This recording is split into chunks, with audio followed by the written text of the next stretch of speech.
So after listening to Mupchu's virtues, always be with good companions.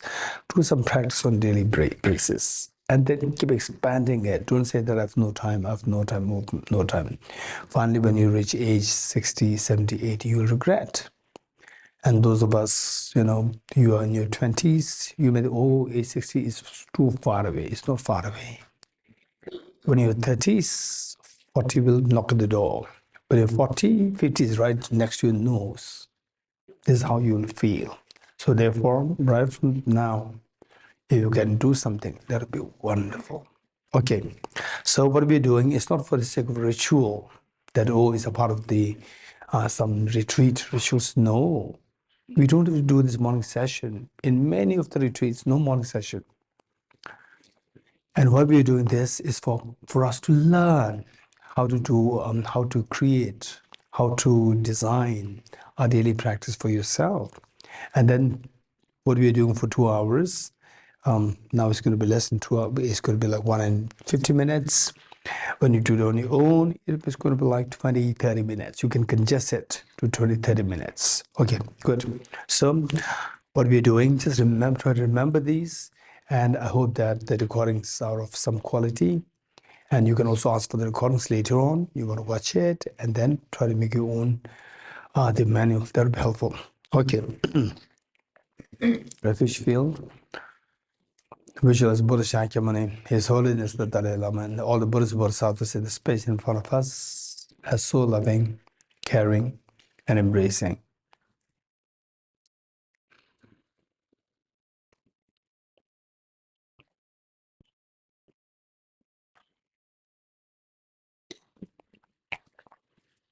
Buddhas in the field. Visualize your two kind parents and all the family members, including children, and all the human beings, animals, insects, all the sentient beings here in Tesamling,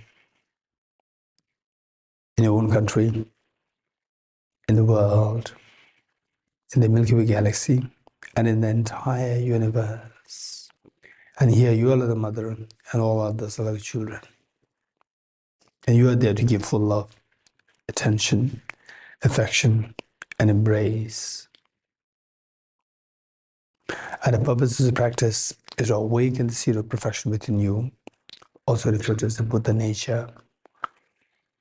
And while this is an amazingly powerful, most universally compassionate, and most penetrative wisdom, and the most powerful, while the seeds are within you, why they are not manifest is because that these beautiful potentials are obscured by the mental defilements. What kind of mental defilements? Two afflictive obscurations and cognitive obscurations.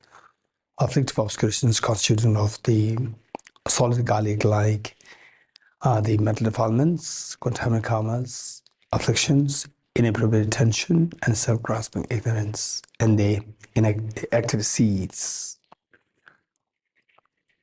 The cognitive obscurations constitute this smell like garlic. After you remove all the solid garlic, you wash the container so well, you smell it, it still smells garlic. That's subtle smell like garlic, that is the cognitive obscurations. Metaphor of the cognitive obscurations within your mind. How to remove them? We have to know the nature of these mental developments, and the nature of mental developments boil down to the ignorance, self-grasping ignorance, and giving rise to all the offshoots and the subtle stains of the self-grasping ignorance. So knowing that somehow they're all related to self-grasping ignorance, we need to introduce a counter force, very powerful counter force. And this counter force, none other than wisdom of emptiness. That's amazing. This wisdom of emptiness is known as the liberating path. And this is the only liberating path. But even if you have a very sharp axe, if the woodcutter is lazy, does not have the enthusiasm, then no matter how sharp the axe is, this axe cannot be used to cut the trees. It will just keep lying in the air. So this must be used by the woodcutter who has a tremendous enthusiasm. And if the poisonous tree is the smaller, then the enthusiasm required is less. But if the poisonous tree is so hard for the last innumerable times, that of the cognitive obscurations and the affective obscurations, then the Woodcutter must have a tremendously powerful enthusiasm. And the greatest enthusiasm is the bodhicitta, unconditional love for bodhicitta, desire to become Buddha for the benefit of sentient beings.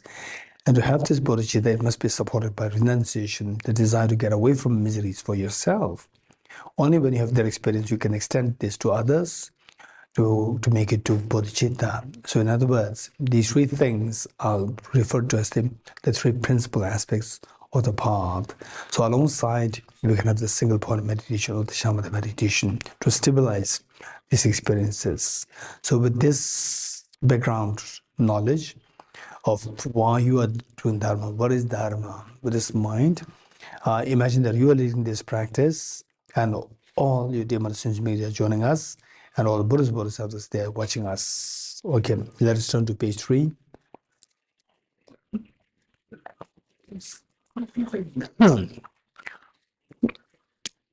And teach by great compassion, you taught the Immaculate Dharma to dispel all perverted views. To you, the Buddha Gautama, I pay homage.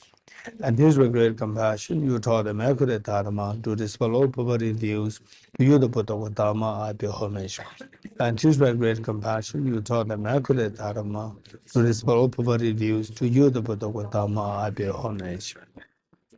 Sanye joda soge chonam la chanjo bardo dane kyapso che dage chin so kebe sonam tola danger sanye rubare sho sanye joda soge chonam la chanjo bardo dane kyapso che dage chin so kebe sonam ge tola danger sanye rubare sho sanye joda soge chonam chanjo bardo dane gyabso che dage jins.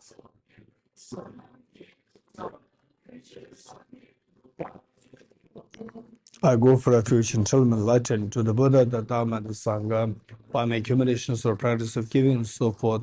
May I become a Buddha to benefit all sentient beings. I go for refuge until I'm enlightened. Sangha, by my accumulations or practice of giving and so forth, may I become a Buddha to benefit all sentient beings. I go for refuge until I'm enlightened through the Buddha, the Dharma, and Sangha.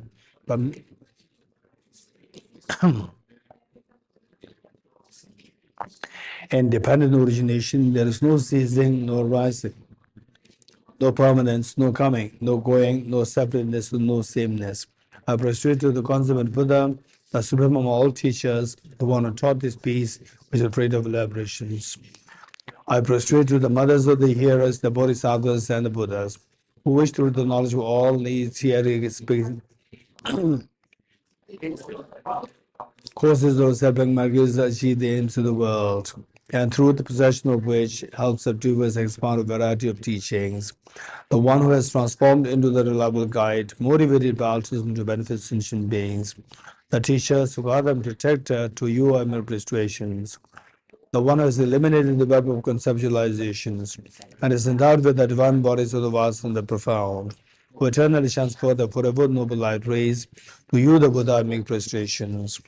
Inspired by wisdom and compassion, today in the Buddha's presence, I chant the mantra full awakening for the benefit of all sentient beings. Om Ye Dharma Hetu Prabhavam Hetum Te Shamdatagato Hevatat Tesham Chayo Niroda Evam Bhakti Mahashamanaye Swaha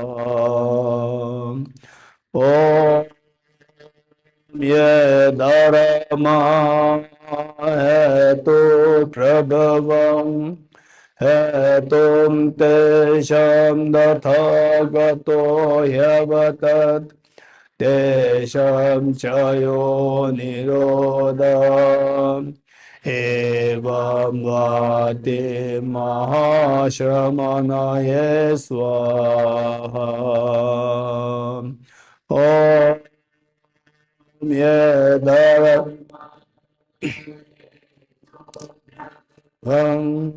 Etum Te Shandata Gato Yavatat Tesham Chayo Nirodha Evam Vati Mahashamanaya Swaha.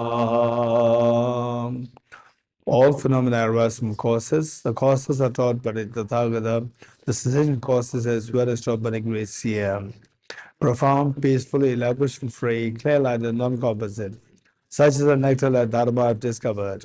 Finding no one could fathom this teaching in silence of eternal words. Beyond utterance, thought, and expression is the perfection of wisdom, which is unborn, unceased, and has the initial space. Is the object apprehensive of self-realized wisdom. To you, the mother of the Buddhas, of 3 times our obeisance. The 4 seals of the Buddha's teachings. All composite things impermanent. All phenomena of the nature of emptiness and selflessness, transcending sorrows, peace. The Guru is the Buddha, the Guru is the Dharma, likewise the Guru is the Sangha. The Guru is the source of everything wholesome. I go for refuge in the Guru. By the sound of the vibrant drum of Dharma, you liberate all beings of miseries. I beseech you to kindly remain and give teachings until the end of the expanse of billions of eons. The Buddha does not watch the negativities of beings, nor does he remove their misery. His spiritual realizations are not transferred to them. It is by teaching the truth of the suchness that the beings are liberated. With folded hands, I beseech the Buddhas of all directions to shine light of Dharma for all bewildered miseries gloom. Instructions on parting from the 4 attachments. If you are attached to this life, you are not a spiritual practitioner. If you are attached to samsara, you have no renunciation. If you are attached to your own self-interest, you have no bodhicitta. If there is grasping, you do not have the view.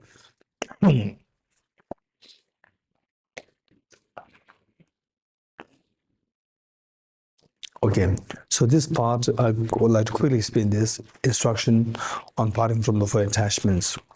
So we see that there are a number of layers taught there. The first layer says that if you're attached to this life, you're not a spiritual practitioner. So in the first place, that the say people can be classified, grouped into 2. One who is just obsessed with this life, and one who can think beyond this life, next life, and further. This life is somehow, generally speaking, this life, except under a very dire situation, you can manage. Even the dogs, they manage. Even the cats, they manage. So why do I have to really worry about too much about this life, this life, this life?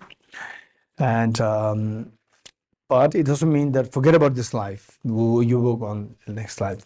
We should be very realistic. If it's like just a Milarepa, who is already prepared for many lifetimes, for him it's fine. He can quit. He can just give up, or let's say, let go of this life, and then embark on the journey just to take care of the next life, the nirvana and Buddhahood.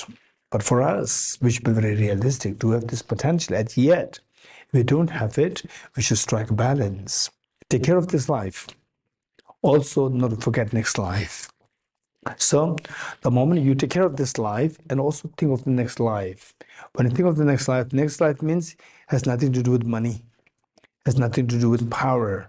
It's about your own virtues. So naturally, you'll become more tuned to law of karma. Okay, next life means my virtues. Virtues, only if you consider law of karma as very efficacious, very important, you will engage in actions in line with the law of karma, what the law of karma dictates. Be virtuous, happiness will follow. Be non-virtuous, miseries will follow. So this is the law of the nature. So it is okay. I'm thinking about next life. I cannot buy something for the next life. I cannot use the political power to the next life. It is only through your virtues. Then naturally the person will become more calm, more compassionate. So this is layer 1. Then you say, which means that after that, at time that you don't have to fear. So next life is guaranteed because you are prepared. You've been cultivating, preparing the conditions for courses for your favorable birth next time and favorable situations next time is one. So once you're there, then the next is then they say you become more matured. Okay, I'm prepared for the next life. Then what about next life? After 100 lifetimes, after 1,000 lifetimes, what? That I cannot prepare now. So the wise people with why should I have to worry about this, that? Then of course, again, I can anytime go into the low realms. Again, anytime I can suffer. Anytime I can be trapped in the war zones. So after 1,000 lifetimes, even if I'm prepared for the next life, immediate next life, but about 1,000 lifetimes. So why have to worry about these things? It's all because that I have to take birth in samsara. Why have to come in samsara in the first place? Then you become more matured in thinking to see how to cut your coming to samsara, so that you don't worry about this. For example, let's say that there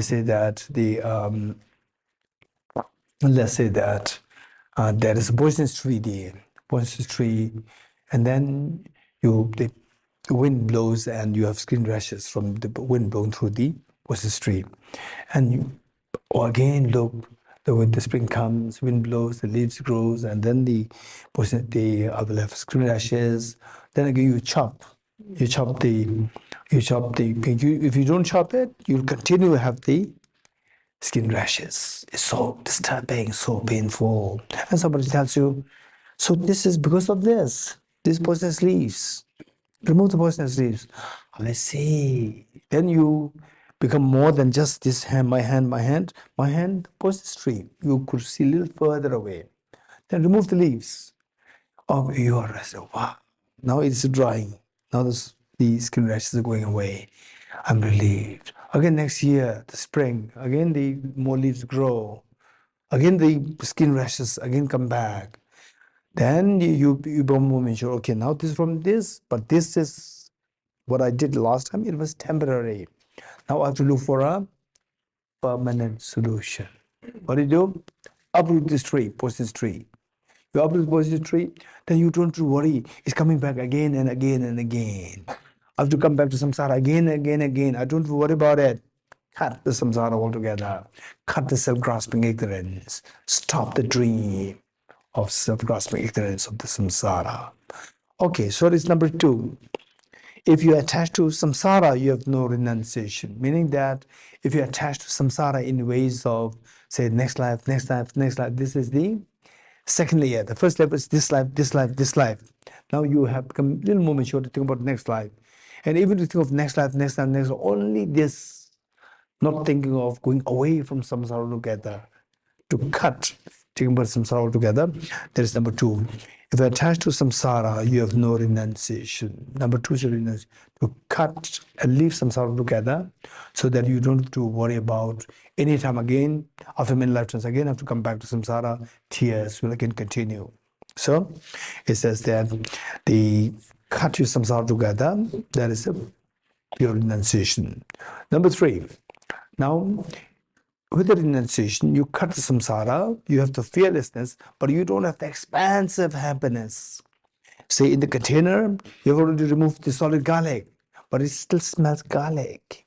You remove the garlic, you have washed it so well, it still smells garlic. But this is not your true nature. Why don't you activate the true nature where you are totally fearless and you have infinite happiness? Why not? So this infinite happiness comes to you where all the metal stains, including the solid garlic-like smells and small solid garlic-like metal defilements and the smell-like metal defilements, all are removed. So number 3 says, if you attach to your own self-interests, you have no bodhicitta. So the smell garlic, it is manifested in the form of selfishness, self-centered attitude. If you have self-centered attitude, then you don't have the bodhicitta. So the number 1 and 2 together is the renunciation. Number one is the preparation for renunciation. Number two is the actual renunciation. Number two is bodhicitta. So you think of working for all the sentient beings. That allows you to expand your heart of compassion, leaving room for infinite happiness.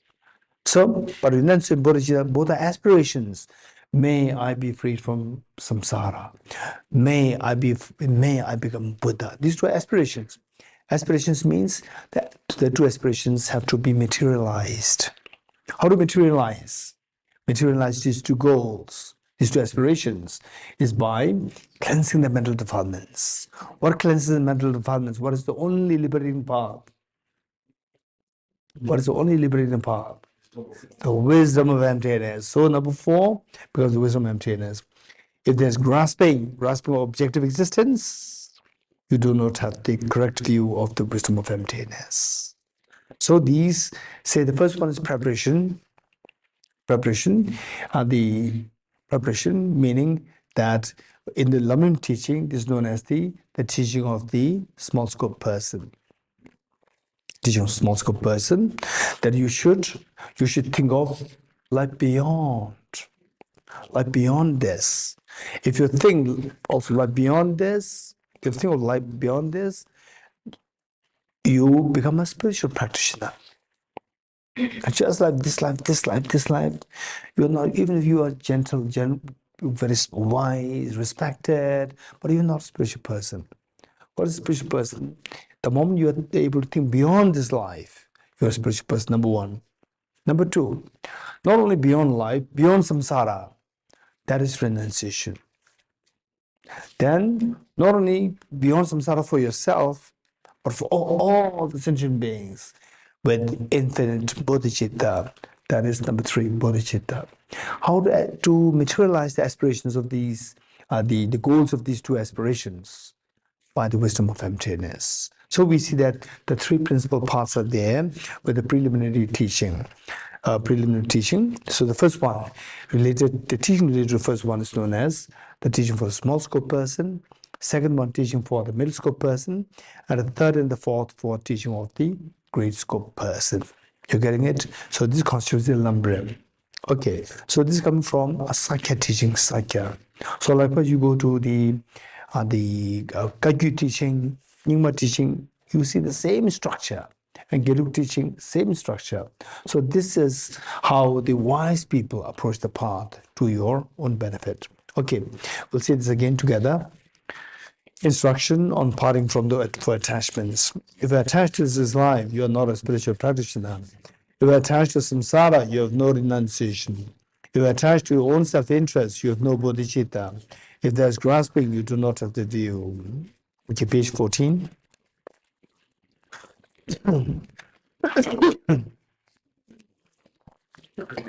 Praise to Shakyamuni Buddha. To the founder, the endowed founder and destroyer, the one gone beyond, the full destroyer, completely perfected, fully awakened being, perfect in knowledge and good conduct, Sugata, knower of the world, supreme God of human beings to be tamed, teacher of gods and human beings, to you, the complete and fully awakened one, the endowed transcendent destroyer, the glorious conqueror, the subdued from the Shakya clan, are prostrate, may God franks and go for refuge. When, O supreme amongst humans, you are born on this earth, you paced out 7 strides, then said, I'm supreme in this world. To you who are wise then are prostrate. With pure bodies, form supremely pure, wisdom ocean like a golden mountain, flame that blazes in the 3 worlds, winner of the best, Lord, to you are prostrate. With a supreme science,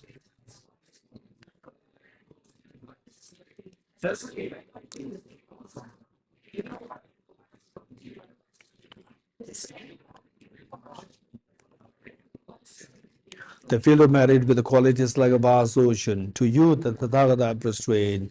The purity that frees one from attachment, the virtue that frees one from the lower realms, the one path, the sublime pure reality, to the Dharma that pacifies the prostrate. Those who are liberated and also show the path to liberation, who feel qualified with realizations, who are devoted to the moral precepts, to you, the Sangha prostrate. Do not commit any non-virtuous actions, or from only perfect virtuous actions. Subdue your mind thoroughly. This is the teaching of the Buddha. A star, a visual aberration, a flame of lamp, an illusion, a drop of dew or a bubble, a dream, a flash of lightning, a cloud. See, conditioned things as such. Through this marriage, may sentient beings attain the rank of all-seeing, subdue the four falls, and be delivered from samsara's ocean, perturbed by the waves of aging, sickness, and death. On the Heart Sutra, page 29.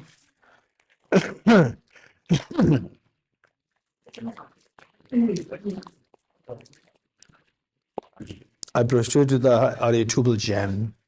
Thus did I hear at one time, the Buddha was dwelling on Mars of Vultures mountain in Rajgriha, together with a great community of monks and a great community of bodhisattvas.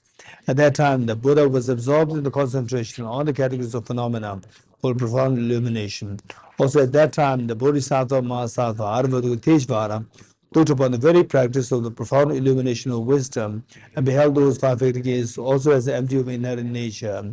Then, through the power of the Buddha, the Venerable Shariputra said this to the Bodhisattva Mahasattva Arvalokiteshvara: how should any child of the lineage who wishes to practice the activity of profound professional wisdom train?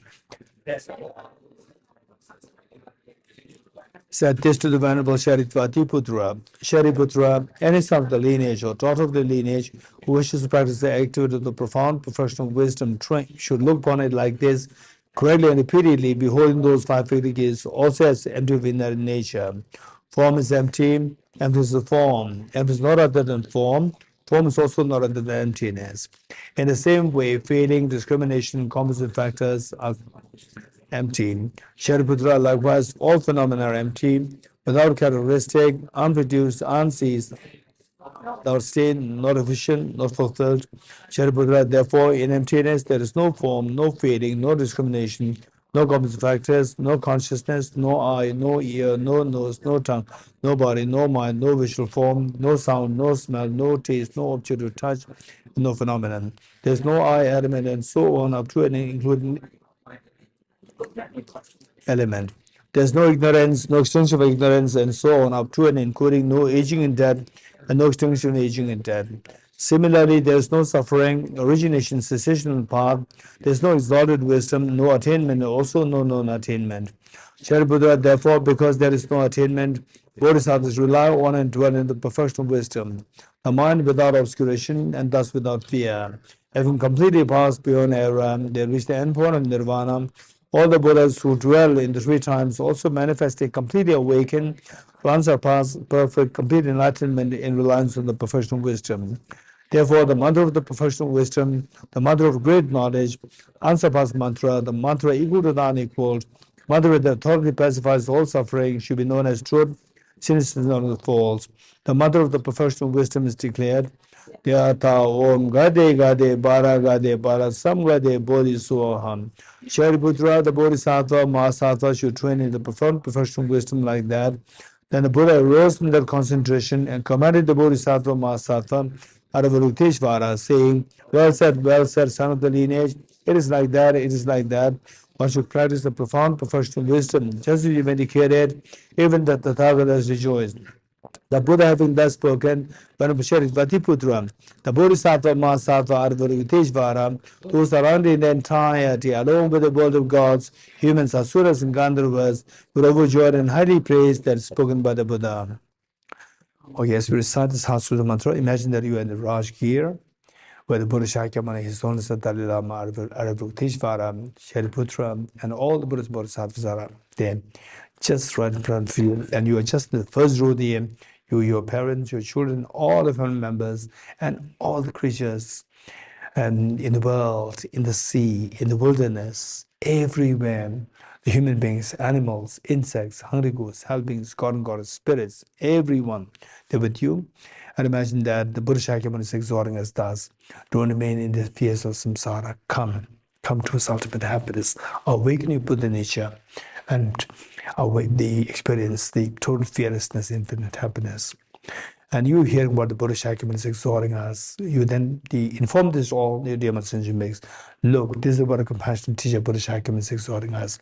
Let us not remain in fears of samsara anymore. Let us all go to a full awakening by awakening, see the perfection within you. And everybody feels so inspired with so much of hope, and they all join you to undertake this journey of cleansing the mind of mental defilements, that Buddha is awakened to experience finally the mind, your mind finds rest in peace and absolute peace, fearlessness, and infinite joy.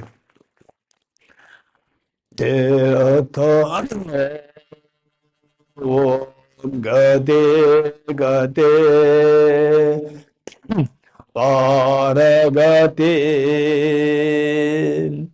parasamgate bodhisvahathyatam om gate gate paragate parasamgate bodhisvahathyatam om gate gate paragate parasamgate bodhisvahathyatam om gate gate paragate parasamgate bodhisvahathyatam om gate gate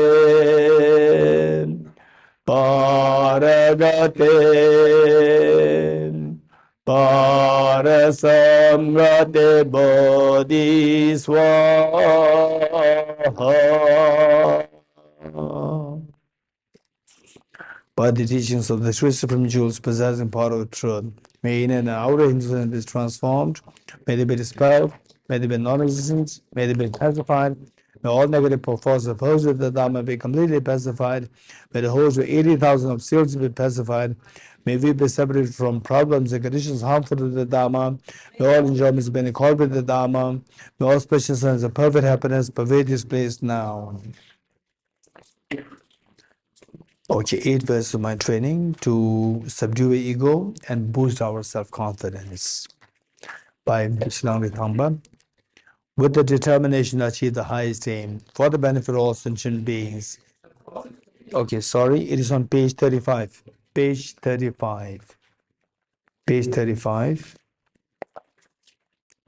8 verses for training the mind by Geshe Dorji. With the determination to achieve the highest aim for the benefit of all sentient beings, which surpasses even the wish-fulfilling gem, may I hold them dear at all times. Whenever I interact with someone, may I view myself as the lowest among all, and from the very depths of my heart, respectfully hold others as superior. In all my deeds, may I probe into my mind, and as soon as mental and emotional afflictions arise, as they endanger myself and others, may I strongly confront them and avert them. When I see beings of unpleasant character and those oppressed by strong negativity and suffering, I hold them dear, for they are rare to find, as if I have discovered a jewel treasure. When others, out of jealousy, treat me wrongly with abuse, slander, and scorn, I take upon myself the defeat and offer to others the victory. When someone whom I have held or in whom I have placed great hopes mistreats me in extremely hurtful ways, I regard him still as my precious teacher. In brief, may I offer benefit and joy to all my mothers, both directly and indirectly. May I quietly take upon myself all hurts and pains of my mothers. All remain undefiled, but stains with 8 mundane concerns, and may I recognize in all things as illusions, devoid of clinging, be released from bondage. From my two collections, vast is space that have amassed, from working with that, may I become the chief leading Buddha for all those whose minds is blinded with ignorance. Okay, next 7 puja. This is the personal practice. The practice is to prepare us to undertake this journey of enlightenment. I bow down to the youthful Arya Manjushri, you the Buddhas, the lions amongst humans, gone to freedom in the present, past, and future. In the words of 10 directions, to all of you with body, speech, and sincere mind, I bow down. With the energy of aspiration for the Bodhisattva way, with a sense of deep respect, and with as many bodies as atoms in the world, to all you Buddhas visualize as real, I bow down. On every particle are Buddha's numberless atoms. Each atom is the host of bodhisattvas, and I'm confident the fear of is entirely filled with the Buddhas in this way. With the infinite oceans of praise for you and oceans of sound from the aspects of my voice, I sing the breathtaking excellence of Buddhas and celebrate all of you Sugadas. Beautiful flowers in gardens, sweet music, scented walls and parasols, sparkling lights and sublime incense, offer to you victorious ones, the Buddhas. Fine dress and fragrant perfumes, sandalwood powder, all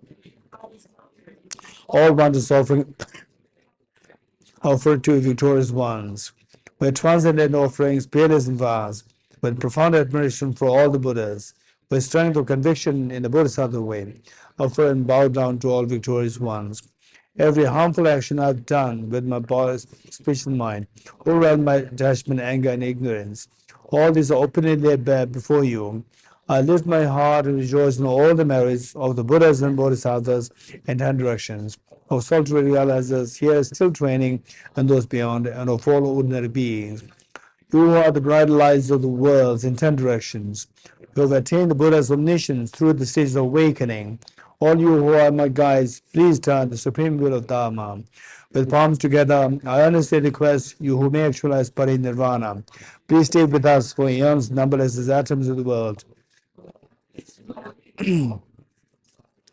Whatever slight merit I may have accumulated by making prostrations, offerings, and confessing, rejoicing and requesting that the Buddha's stay and teach, I now dedicate all this for the full awakening of all beings.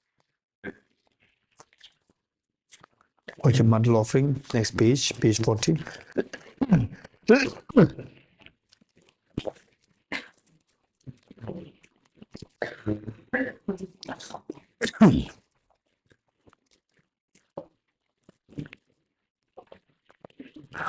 This ground anointed with perfume, strewn with flowers, and adorned with Mount Meru, the four continents, the sun, and the moon.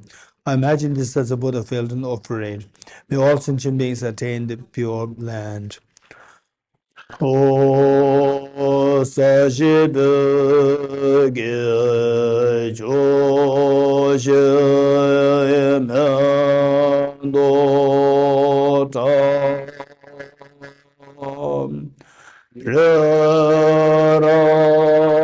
Ne Shenyanda Gyamba De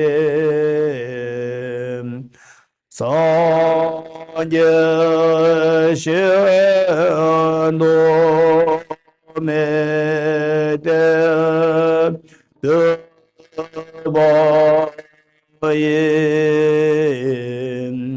Dogunanda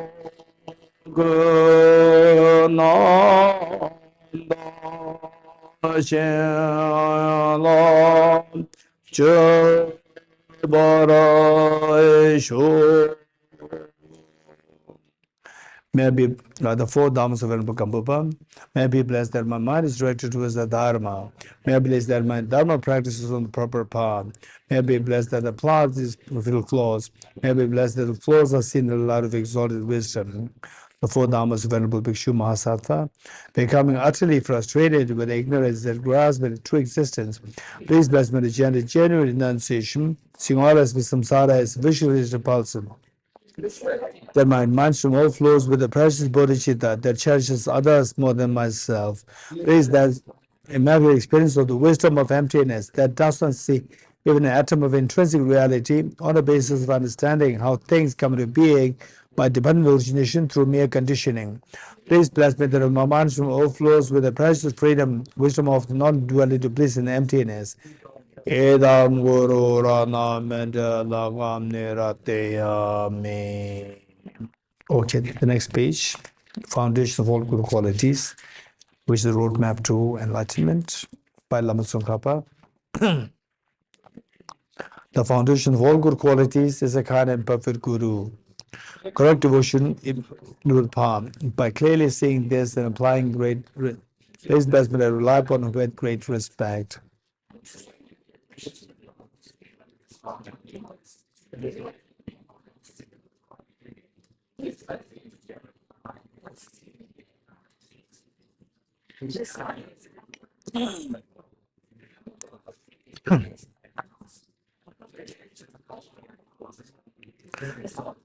No virtues come or follow. Finding firm and indefinite conviction in this peace best, but always to be careful to bad and even the slightest negativity and accomplish all virtuous deeds. Samsaric splendors are unsatisfying and unreliable, seeking them to draw to all suffering. Recognizing these shortcomings, peace best but return to a strong wish for the bliss of liberation. Led by this pure thought, mindfulness, alertness, and great caution arise. The root of the teaching is keeping the Pratimoksha vows. Please bless me to accomplish this essential practice. Just as I have fallen into sea of samsara, so fall Mother my creative being. Please bless me to see this twin and supreme bodhicitta and bear the responsibility of freeing my creative beings. Even if I develop bodhicitta, but I don't practice the three types of morality, I'll not achieve enlightenment. Please bless me to practice the Bodhisattva vows with great energy. Once I've pacified distraction through wrong objects and correctly analyzed the meaning of reality, please bless me to generate equally within my mind stream the unified part of karma abiding special inside. Having become a pure vessel by training the general path, please bless me to enter the holy gateway of the fortunate ones, the supreme virtue of egos. At that time, the basis of accomplishing the true attainments is keeping pure vows and samaya. As I've become firmly convinced of this, please bless me to protect these vows and pleasure of my life. Then, having realized the importance of the two stages, as of Vajrayana, by practicing with great energy, never giving up the 4 sessions, please bless me to realize the teachings of the Holy Guru. Like that, may the Gurus who show the noble path and spiritual friends who practice it for long lives, please bless me to pacify completely all outer and inner hindrances. In all my lives, never separate from perfect gurus, enjoy the manifested Dharma by completing the qualities of the stages of the paths, and could attain the state of Vajratara. You are Avalokiteshvara, great treasure of non-referential compassion, and Manjushri, master of flawless wisdom, as well as Vajrapani, destroyer of hosts of demons without exception. Tsongkhapa, crown jewel of the sages of the land of snows, those on top my dear feet and make prostrations. Myo tsawa te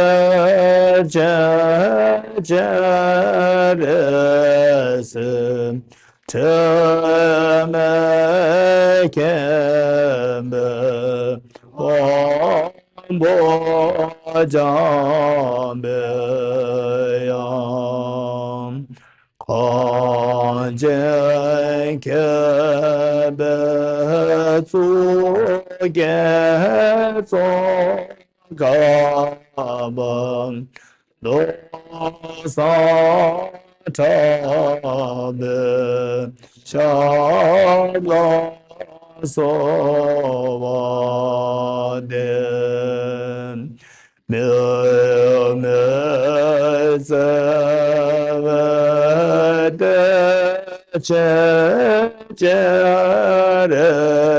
Cheresin Chemekembe Ombo Jambeyam Kanjen Kebe Zugezo Gaba Lo Sa Tabe Shabla Sovaden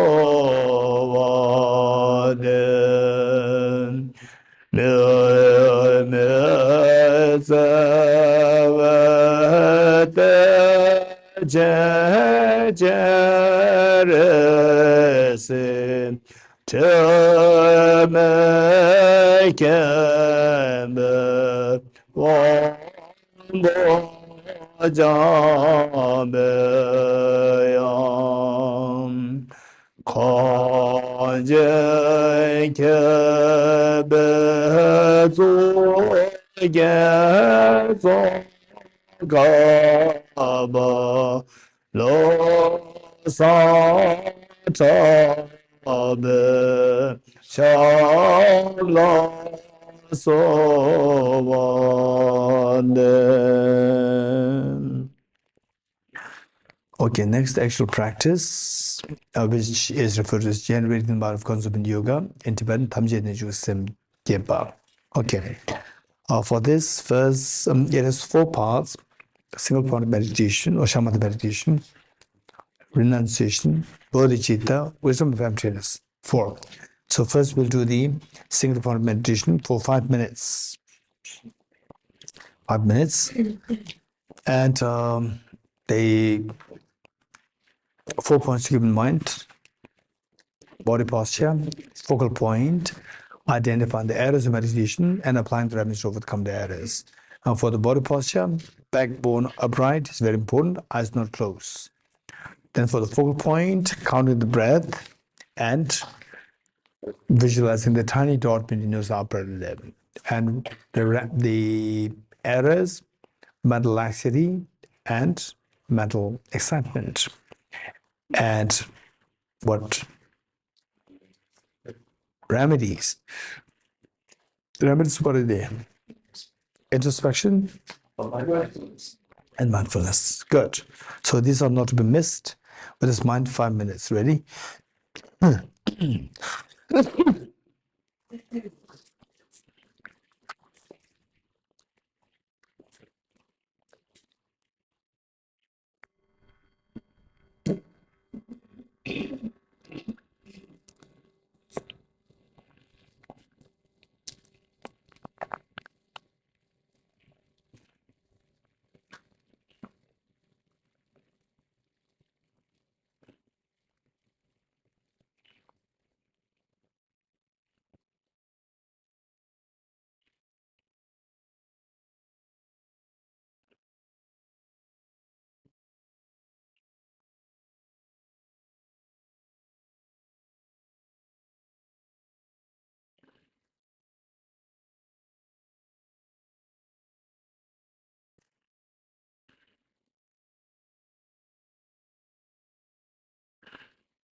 Okay.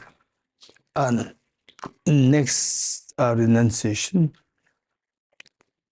Again, the same thing. What we did yesterday. This is not again a ritual. There's not a ritual. And how I'm giving you the instructions. Eventually, each one of us will be able to engage in these reflections by yourself, not having to depend on somebody else. And sometimes with the recordings, you can take this recording and then you can listen to this and then follow the instructions, do meditation. Later on, you must be self-sufficient. You must not every time depend on external instructions. Okay, so to learn how to do that, instruction giving, and see if you can remember these instructions even later on, not just now. Okay, ready? Yeah. Oh. So today, which means Anyanjana is not here. Thank you. Okay. With this in mind, are they ready? Just follow the instructions and don't try to correlate with what instruction that is being given here, with what we've learned before, read before. And if you want to correlate, you can correlate later on after the practice. Okay. Renunciation. Renunciation means to renounce your miseries, renounce the causes of miseries, not renounce the happiness, renounce the miseries. To renounce miseries, we need to know how to renounce causes of miseries. The Buddha indicated, Ye dharma hetu prabhava. All these phenomena are some causes. Hetum tesham tathagato hyavatat. What these causes are, what all these causes are, is indicated by the Tathagata. So, to renounce the causes of miseries, we need to know what these causes are. To renounce miseries, we need to know we need to know how to renounce causes of miseries, and for that we have to know what the causes are. While there's so many causes, contaminant karmas, afflictions, inappropriate tension, and the self-grasping ignorance, Buddha at the core, Buddha identified the ignorance. And the layers of ignorance, 4 levels of ignorance, are identified as the cause of the miseries. The ignorance viewing impermanent phenomena as permanent. Ignorance viewing miseries as happiness. Ignorance viewing impure things as pure. Ignorance viewing what is devoid of self as of selfhood, as objective real. To counteract these 4 kinds of ignorance, Buddha taught the 4 seals. The first, that all composite things impermanent. Composite things, meaning what is composed of parts. What is composed of are the directional parts or special parts, parts in space and parts in time. Directional parts and temporal parts. What are constituted of these 2 things? Any of these 2 things should necessarily be impermanent. And this impermanence, 2 connotations, gross and subtle. Gross, the gross one, the impermanent phenomena whose continuum terminates. Subtle one, the momentariness. It's so important for us to reflect on both, beginning with the gross, impermanence of death, impermanence of sickness, where the Buddha taught, whatever gathers will disperse. Yes, we gathered the 6 days ago, and then by today evening or tomorrow we're going to disperse. What is accumulated will exhaust.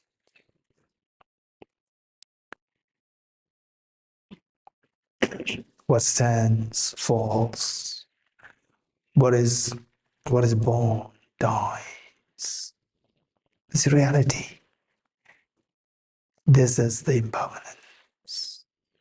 If we think about this, then we will not live in the illusion of the illusory deception of viewing things as so permanent. Yourself is permanent, your house is permanent, everything is so permanent. And on that basis, continue to fight and so forth, rather than think of, okay, one day I have to leave, I have to prepare for the next, not being obsessed with this life. From this, the gross impermanence, we see that this gross impermanence is possible only if there's subtler changes happening. Change that you see in you, in you who are 20 years, 30 years, 40 years, 50 years, 60 years, 70 years, 80 years. This change that happened over the span of the last this number of years is possible only if the change is happening on a yearly basis, monthly basis, weekly basis, daily basis, hourly basis, minute by minute basis, second by second basis, millisecond by millisecond basis, nanosecond by nanosecond basis. Okay, which means that the change is so fast, momentariness. Yes, the change that you see, obvious change that you see is possible only if there's a subtle change happening within the momentariness or the transitoriness of this object. Yes, that's true. Which means that our eyes fail to see the impermanent nature of all the composite phenomena. We only see the very gross impermanence. That's true. The reality that exists as a momentariness is something which is very much obscured in the eyes of in your eyes, which is so limited. Which means that all the composite things, including my body, the house I live in, the food that I eat, the people that I interact with, you say that, oh, this is my mom, this is my dad, this is my child, this is my husband, this is my wife, and so forth. So this is all transitory. Yes, it's very scary. So the transitoriness meaning that the composite phenomena don't remain even for a millisecond. It changes moment by moment. Yes, changes moment by moment, meaning that minimum there are three moments: the earlier moment, the present moment, and the past, the future moment. Or the present moment is determined by the earlier moment, or the future moment is going to be determined by the present moment. So here comes the concept of the law of cause and effect. And within that, where the intentions involved, it becomes law of karma. So within the law of karma, the law of karma has it such that they say if the cause is negative, the results are so painful. And in that case, where the body, the mind, everything moves so fast, where it's a very fast moving train, like the self is taking me where it is determined by the cause. What's the cause? What's the driver, the train driver? The train driver decides. If the train driver is a mother or father, will take you to a picnic spot. Whereas if it is under the dictate of the terrorists, it'll only take us to the slaughterhouse. In a case, the driver is a mind. Unfortunately, that is under the dictate of the contaminations, and particularly the worst of contaminations, self-grasping ignorance, and then the offshoots, inappropriate attention, afflictions, and contaminant karmas. As long as our mind is under the influence by contamination, it will only take us to miseries. This is the second seal. All contaminated things are suffering nature. What kind of suffering? Sickness, aging, death, tension, depression, anxiety, anguish. Listen to the stories of the individuals, other people. Everyone has a very sad story to share, extremely sad story to share. I lost my mother, I lost my father, I lost my child, I lost my husband, I lost my wife, and so forth. And I'm suffering from cancer, I'm suffering from this ailment, that ailment, so forth. Extremely painful. In fact, one moment of such a pain is good enough to nullify all the past moments of merriments, festivities, celebrations, birthday parties, and so forth. One moment is good enough to nullify all the past, what we call as the the wonderful days, memorable days, they're all just so shallow, hollow, meaningless, gloomy in the eyes of one moment of tragedy experience. That's true.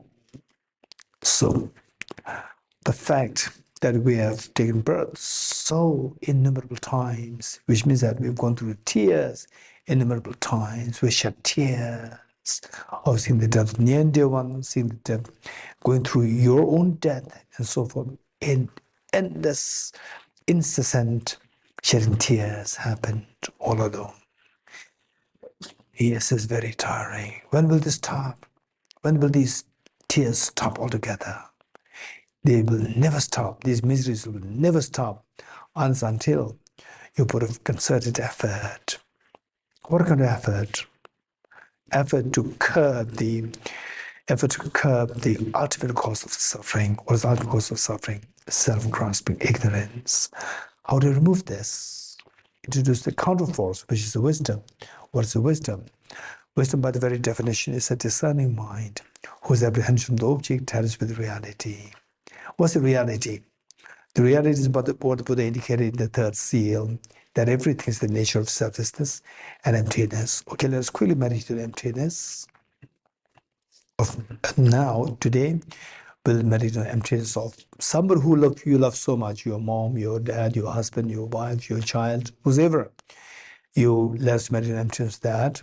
And then when you really feel that this person is empty, yes, a tinge of fear can come to you, but and don't be too emotional. It is only this is attachment, underlying which is a self-grasping ignorance, and this ignorance is the responsible for creating all these tears. So while meditating on this, and the one that you love so much disappears, dissolves in this experience, a tinge of fear can come in you. And practice this more, then your attachment subside, your love and affection will increase. It will not subside your love and affection. Attachment will be subsided, but your love and affection, embrace, attention, all will keep increasing towards this person. Actually, it's better for the person, better for yourself. Okay, ready? Just think of that person who you love so much.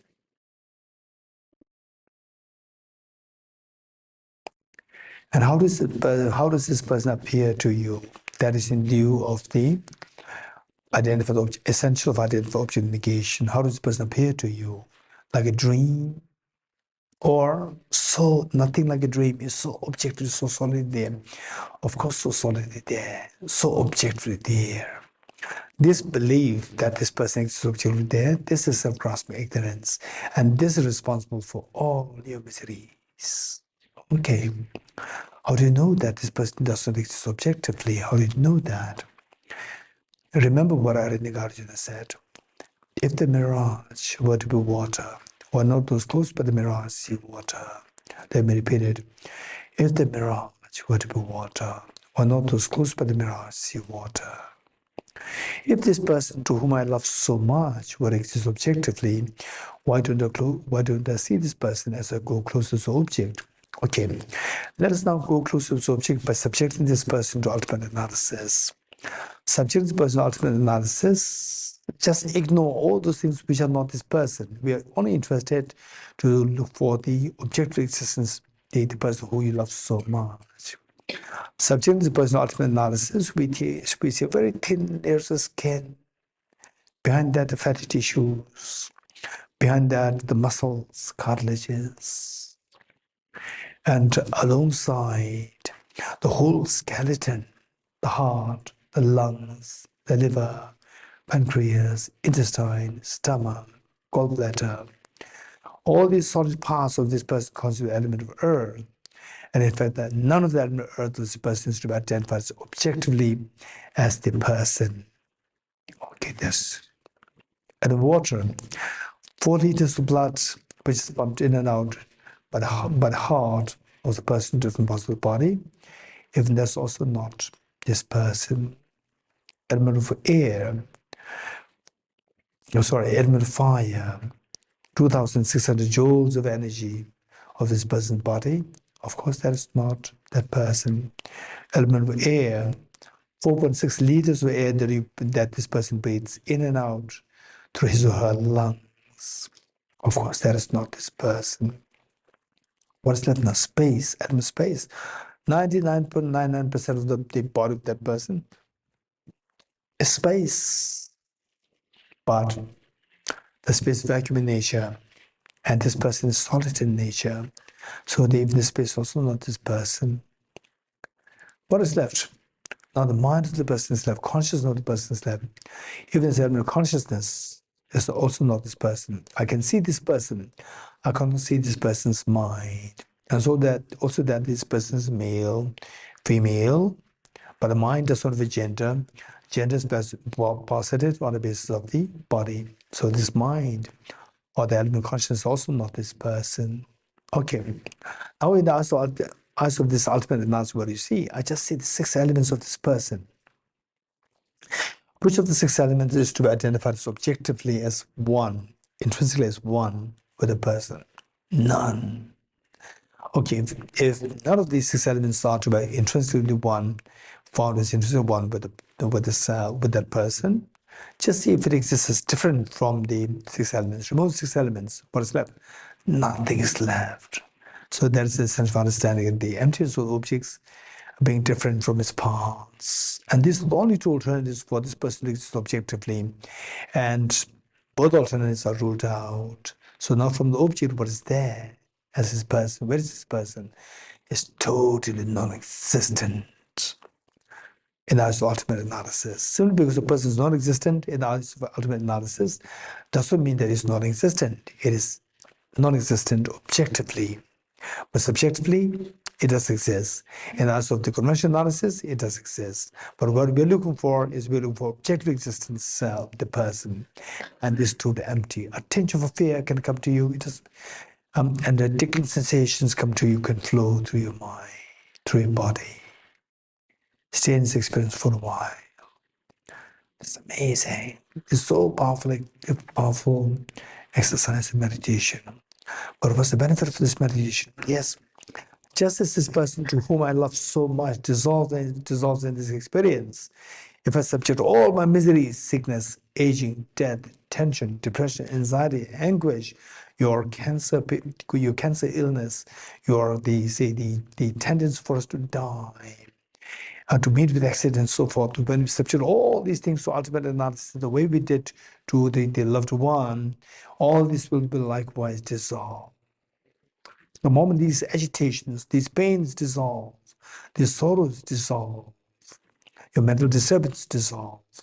Mental disturbance dissolve, the peace is restored. Peace dawns, a very profound, reliable peace dawns. This is the meaning of the 4th seal. Transcending sorrow is absolute peace. Okay, stay in this experience of the peace. And then create a very strong aspiration. May I be able to abide in this experience of emptiness where all my miseries dissolve and the peace is experienced. This aspiration is known as renunciation. Aspiration, wanting to experience, wanting to abide in this experience of the emptiness where all my miseries and sorrows are transcended, they dissolve. And you experience ultimate peace. Okay, slowly come out of this practice. Come out.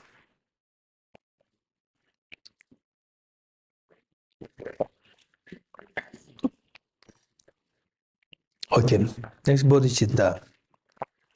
For the bodhicitta, we will do the four immeasurables. And later on, once you learn how to do the 2 methods, practice the 2 methods, then particularly when you are by yourself, you have to do these 2 methods. Don't feel complacent with the 4 immeasurables.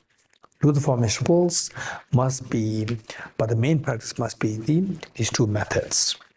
Sevenfold causative method to generate bodhicitta, and the method of equalizing and exchanging self-others to generate bodhicitta. These 2 methods must be done. Okay, ready?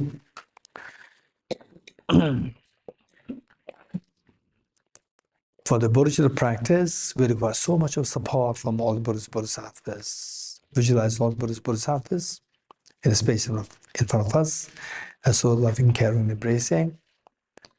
And you are surrounded by your two parents, your children, and all dear mother sentient beings. They also join you in this practice of bodhicitta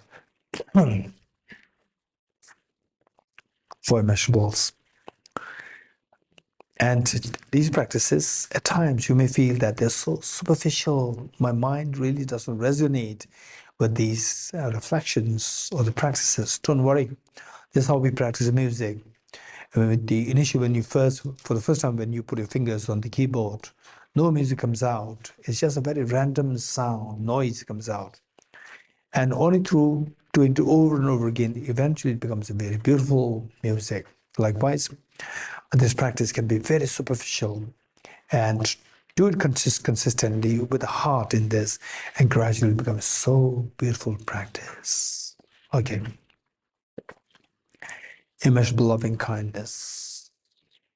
How good would it be that all my dear sentient beings are endowed with happiness and the causes of happiness. The causes of happiness primarily consisting of the wisdom of the most fearless wisdom of emptiness and the most appealing mind of the bodhicitta. May all my dear mother sentient beings be endowed with happiness and the causes of happiness. I'll take the responsibility that all my dear sentient beings are endowed with happiness and the cause of happiness. The Buddha's Bodhisattvas witnessing the Rimage is such a courageous commitment. Like a mother, after all these many years of hardship in raising her children, today, the eldest daughter, just age 12, and the eldest son, just age 11, two of them come to the mother, telling the mother, Mother, please take rest. You have done everything for us. You love us so much. We love you so much. Now we are grown up. We'll take over all our siblings. And the mother, despite this very young, tender age of these children, the mother's children, mother could not believe her eyes and ears. She's lost into tears of joy. This is exactly what happens to all the Buddhist Bodhisattvas. They feel so proud of you today that you are taking the responsibility for all the dear sentient beings. And this pride and happiness of the Buddhist Bodhisattvas, they invoke they invoke the compassionate omniscient minds to send forth nectars very soothing lights to you and all dear sentient beings.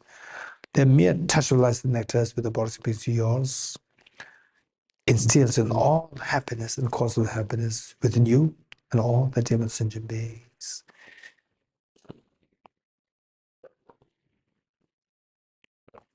And you witnessing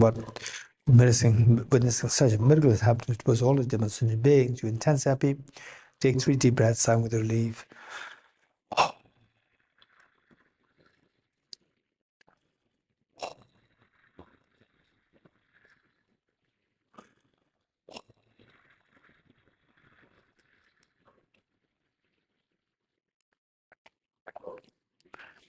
Immeasurable compassion. How good would it be that all my dear sentient beings are freed from suffering and the causes of suffering. The causes of suffering primarily consists of self-grasping ignorance and self-centered attitude. May all my dear sentient beings be freed from suffering and the cause of suffering. I'll take the responsibility that all my dear sentient beings are freed from suffering and the cause of suffering. The Buddhas of Bodhisattvas witnessing the human is such courageous commitment, the intense happiness and proud of you. This pride and happiness invoke the compassion of omniscient minds to send forth nectars very soothing lights towards you and all dear sentient beings. The mere touch of lights and nectars with the body speaks to yours, washes away all the miseries and the cause of miseries from all the dear sentient beings yourself. And you witnessing such miracles happening to us all, dear sentient beings, you're intensely happy. Take 3 deep breaths, sigh with relief.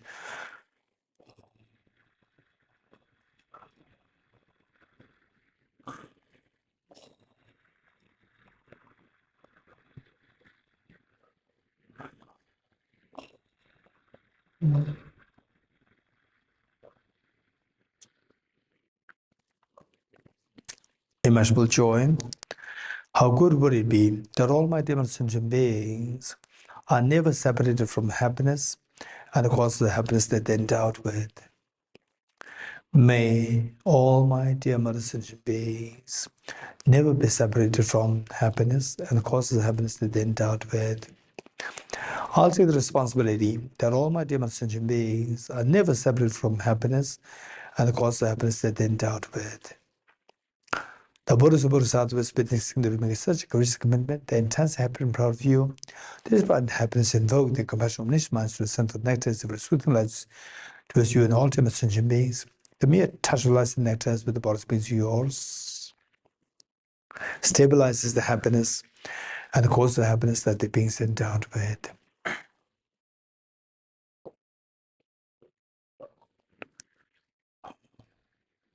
And you witnessing such a miracle is happening towards all the ultimate sentient beings.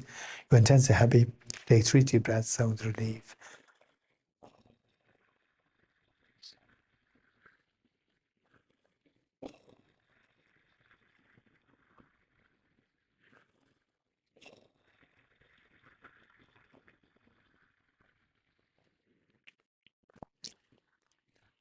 Next, immeasurable equanimity.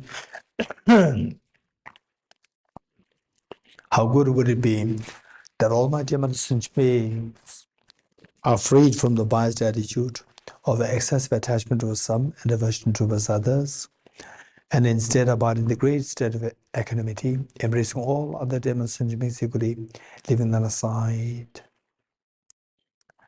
May all my dear sentient beings be freed from the biased attitude of excessive attachment to some and aversion towards others, and instead abide in the great state of equanimity, embracing all other sentient beings equally. I'll take the responsibility that all my dear sentient beings are freed from the biased attitude of excessive attachment to some and aversion towards others. The Buddhas and Bodhisattvas witnessing the make such a courageous commitment, they're intensely happy and proud of you, that their pride and deem the happiness within them invoke their compassion of omniscient minds to send the nectar of soothing lights towards you and all ultimate sentient beings. The mere touch of lights and nectars with the body speaks to yours frees the beings from the biased attitude of excessive attachment towards some and aversion towards others, and instead making them abide in the great state of equanimity, embracing all other demon sentient beings equally, leaving them aside.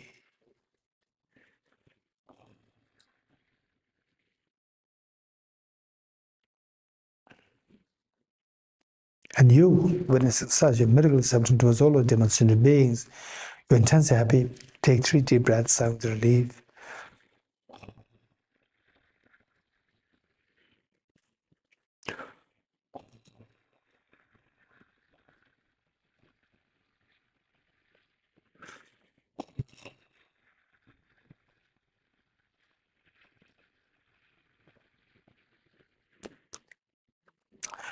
Underscoring all the 4 immeasurables is unconditional love towards all the demon sentient beings. Just abide in the experience of unconditional love.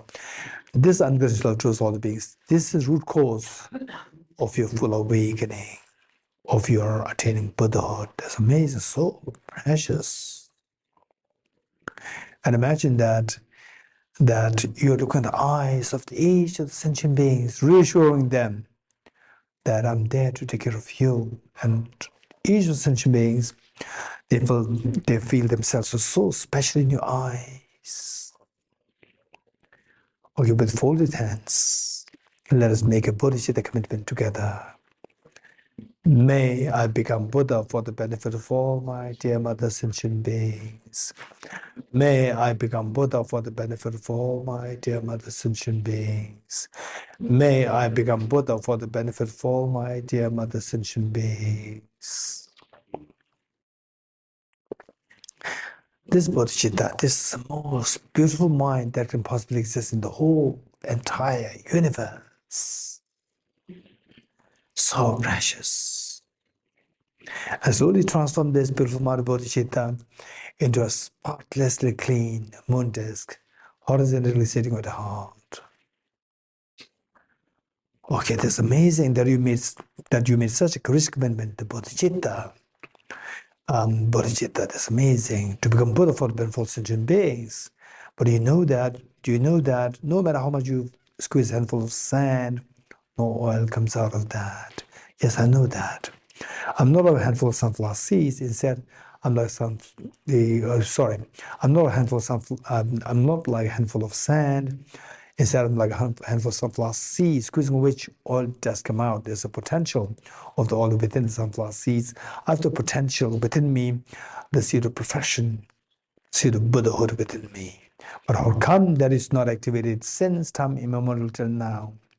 Yes, that's very true. It's all because that I'm being deceived by these two demons, self-grasping ignorance, self-centered attitude thus far. And today I'm disillusioned by these two demons, and no more these two are my friends. I will do everything to exterminate the two demons.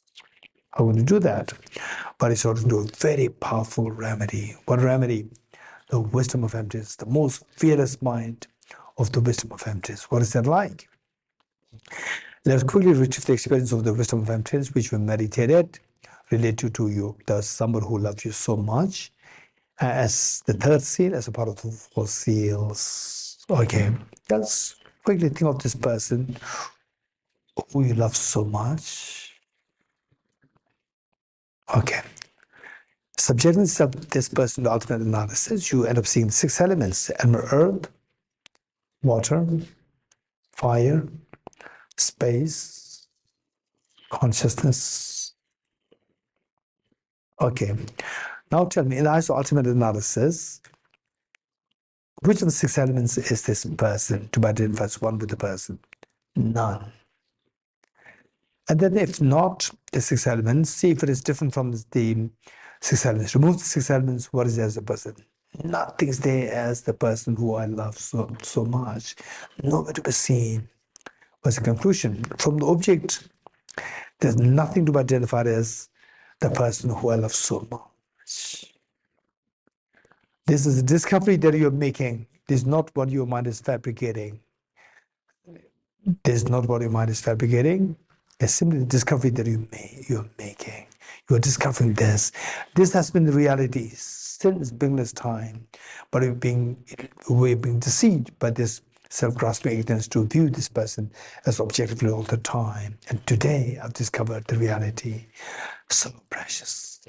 Goosebumps can come in the body. A tingling sensation can happen. Cold waves can flow through your bodies, through the skin of your body. And tinge of fear can come. If a tinge of fear does come, you're very fortunate. Don't be scared.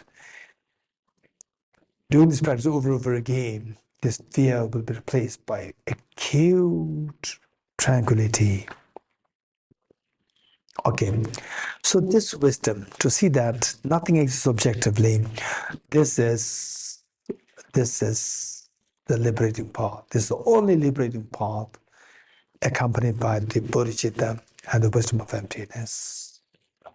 Slowly transform this most fearless mind of the wisdom of emptiness into a spotlessly clean Vajra, thumb-sized white Vajra, vertically sitting on the moon next to your heart.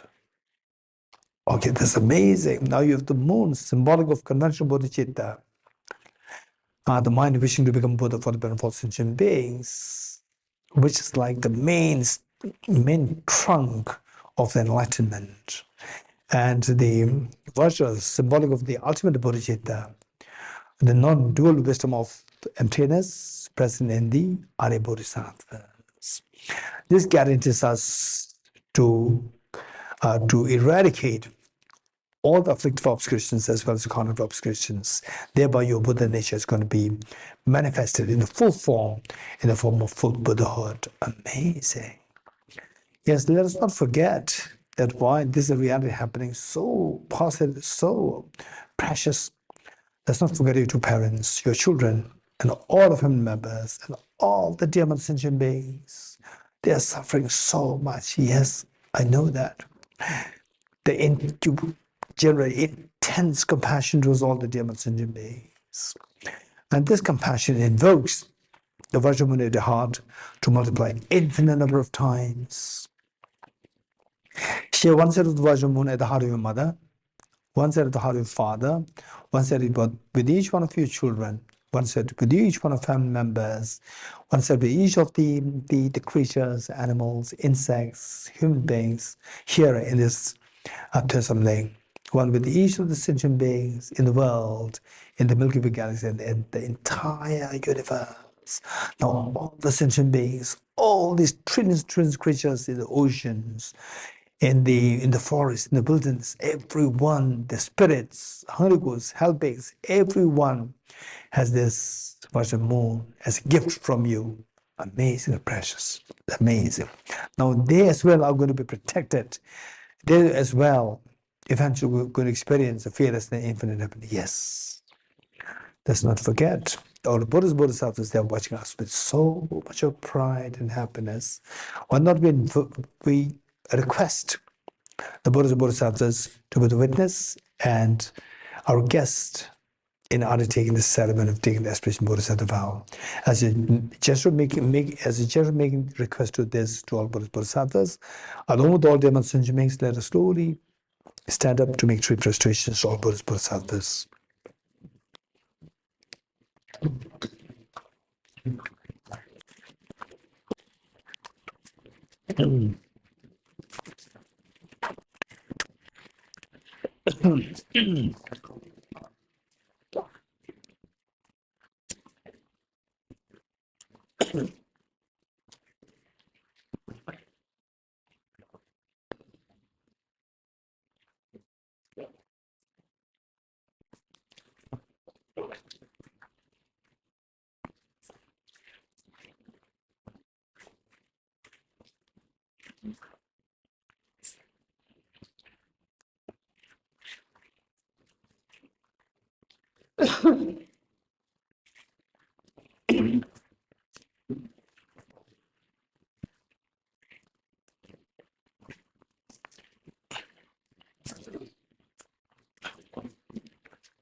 Okay, on your right knees, see if you can sit on the right knees.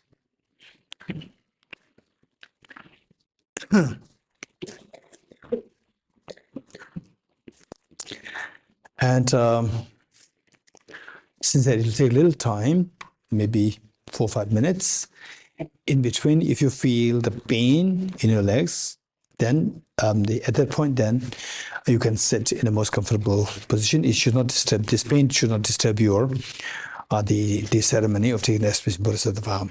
And anyone, it doesn't matter if you are a Buddhist or not Buddhist, it doesn't matter. Anybody can take this aspiration Bodhisattva vow. And there's no particular the commitment there. This is just to activate your compassion, the seed of compassion. Everybody has the seed of compassion.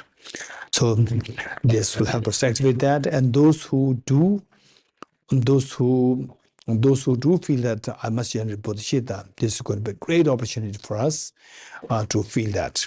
Okay. So with this mind, let's turn to page 50. And yesterday I already explained the meanings. Let us make sure that the meanings were reflected as we recite these lines. And imagine all Buddhas Bodhisattvas there watching us. For example, say, just imagine that you as a little girl and you as a little boy, age 5 or 6, for the first time in your life, you are making a public appearance on behalf of your school, and your parents are so proud. Whatever they have to do that day, they will just leave behind everything and join the audience, waving their hands to you, saying that we are so proud, we are there. We're there with you. And you, seeing your parents, you're so happy, you're a little nervous, because this is the first time in your life making public appearance. So this is exactly all the Buddhas Bodhisattvas, like your parents, they're watching us with so much excitement, love, affection, care. And you, for the first time, you're doing this, taking the aspiration Bodhisattva vow from all this, the innumerable past lifetimes. Today, it is like this child for the first time, they making a public appearance on behalf of the school. This is what they're doing on behalf of all sentient beings. Okay, and you all the demon sentient beings, like you being the eldest child, And then you bring all your siblings, younger ones, to you with you to take this bodhisattva vow. So imagine that you are the visualizing all the sentient beings, like your siblings, younger ones, to do this incredibly virtuous deeds of taking the aspiration bodhisattva with you, and they also feel so inspired by you. So we take this aspiration bodhisattva together. I go for refuge to the triple gem. I confess the negativities individually. I rejoice the virtues of all the beings. I hold the precious Buddha in my heart. I go for refuge to the triple gem. I confess the negativities individually. I rejoice the virtues of all the beings. I hold the precious Buddha in my heart. I go for refuge to the triple gem. I confess the negativities individually. I rejoice the virtues of all the beings. I hold the precious Buddha in my heart. Gurus, Buddhas, and Bodhisattvas, please be here to me. Just as previous Buddhas have generated the Mara Bodhicitta, and just as they successfully dwell in the Bodhisattva practices, likewise for the benefit of all sentient beings, I will generate the Mara Bodhicitta, and likewise shall I too successfully train the Bodhisattva practices. Gurus, Buddhas, and Bodhisattvas, please pay heed to me. Just as previous Buddhas have generated the Mara Bodhicitta, and just as they successfully dwell in the Bodhisattva practices, likewise for the benefit of all sentient beings, I will generate the Mara Bodhicitta, and likewise shall I too successfully train the Bodhisattva practices. Gurus, Buddhas, and Bodhisattvas, please be here to me. Just as previous Buddhas have generated the Mara Bodhicitta, and just as they successfully dwelled in the Bodhisattva practices, likewise for the benefit of all sentient beings, I will generate the Mara Bodhicitta, and likewise shall I too successfully train the Bodhisattva practices. Just feel the joy of having received the aspiration Bodhisattva vow. Just feel this joy. You're very fortunate indeed, so fortunate, so meritorious. Just imagine that the mother, after all these many years of receiving complaint from the school about you as a little girl, you as a little boy, that your son is very mischievous, your daughter is very mischievous, complaints coming from the school. Today, for the first time, the school principal comes escorted by the school other teachers, and again the mother is very apprehensive. What kind of complaint?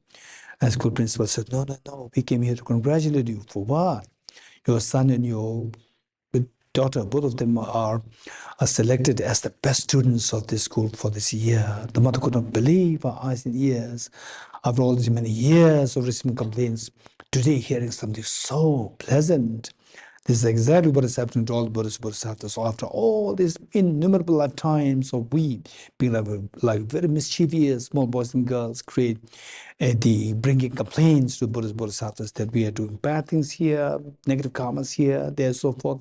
While the Buddhist Bodhisattvas, they wish that we do something virtuous, that we don't have to suffer. And yet we just did the opposite. And today we did something so different, which the Buddhist Bodhisattvas felt so proud of, like the way the mother felt so proud. This is the day that you have created for the Buddhist Bodhisattvas, for the first time for them to sigh with relief. Wow, that's amazing. And this is the greatest gift to all the demon sentient beings. More than anything, this is a gift.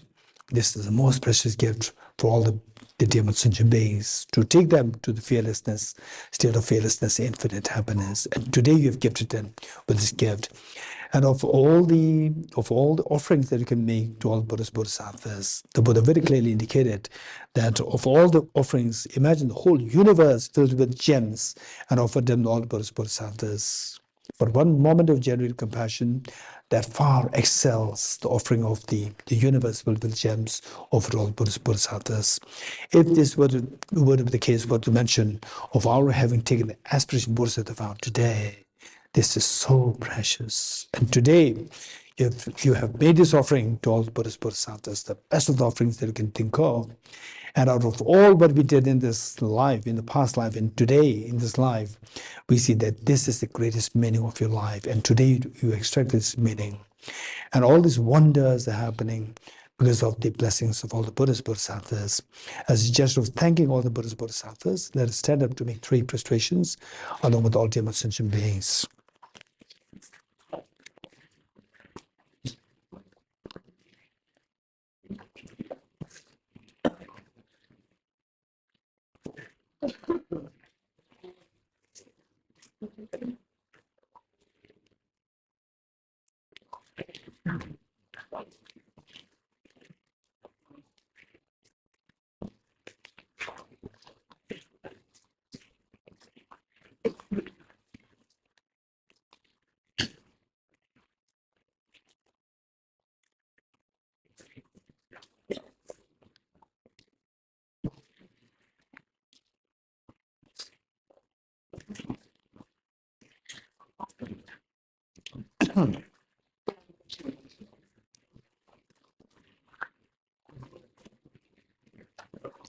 Okay, please take your seats.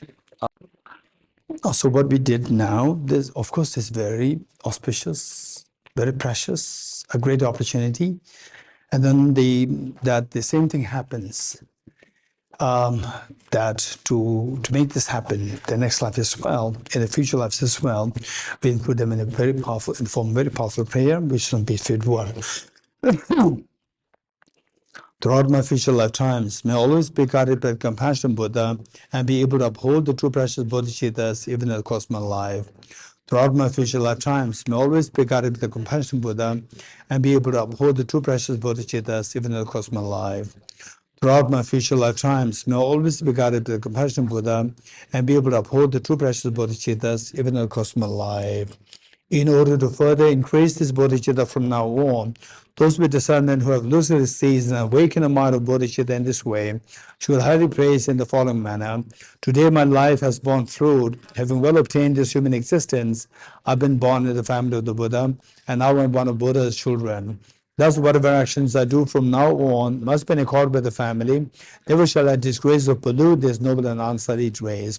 Just like a blind man discovering a jewel in a heap of rubbish, likewise by some coincidence an awakened mind has been born within me.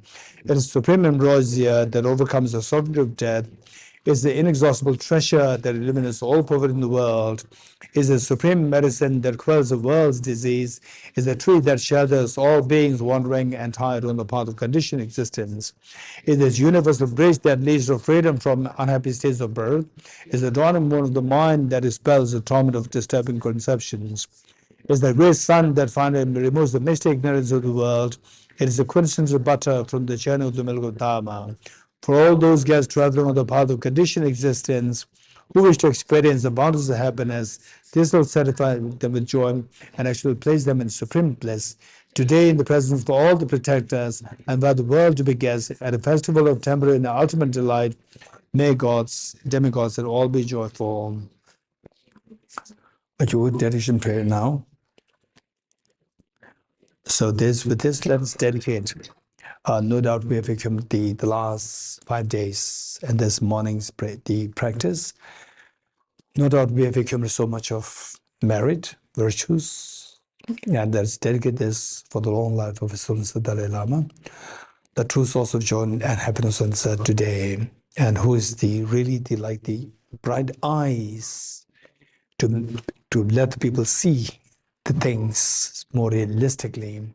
And he is the promoting the education of the heart, the universal ethics, social, the emotional ethical learning, C learning, also under the broad umbrella of universal ethics, that the future leaders coming from this education, they will not believe in war, that they will believe only in dialogue, they will believe only in handshake, they will believe only in friendship and embracing each other rather than creating war and creating walls.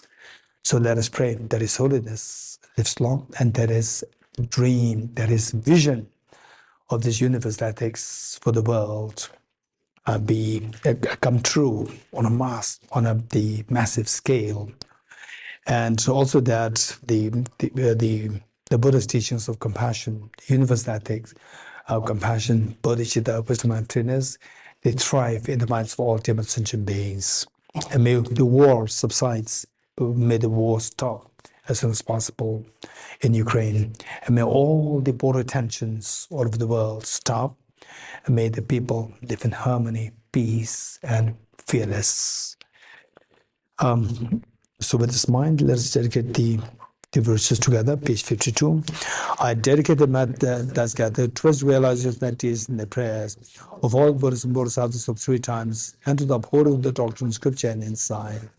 May in all lives, through the force of this merit, never separate from the 4 wheels of the mind and vehicle, and accomplish all the stages of the path, renunciation, bodhicitta, perfectly in the 2 stages. From my 2 collections, vast the space that I've amassed, from working with effort at this practice for a great length of time, may I become the chief leading Buddha for all those whose mind, space, and eyes plan to build the rest. Te Om Gate Gate Paragate Parasamgate Bodhisvaha Adhyatha Om Gate Gate Paragate Parasamgate Bodhisvaha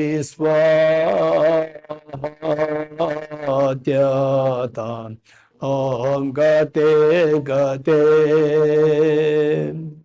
Paragate Parasamgate Bodhisvaha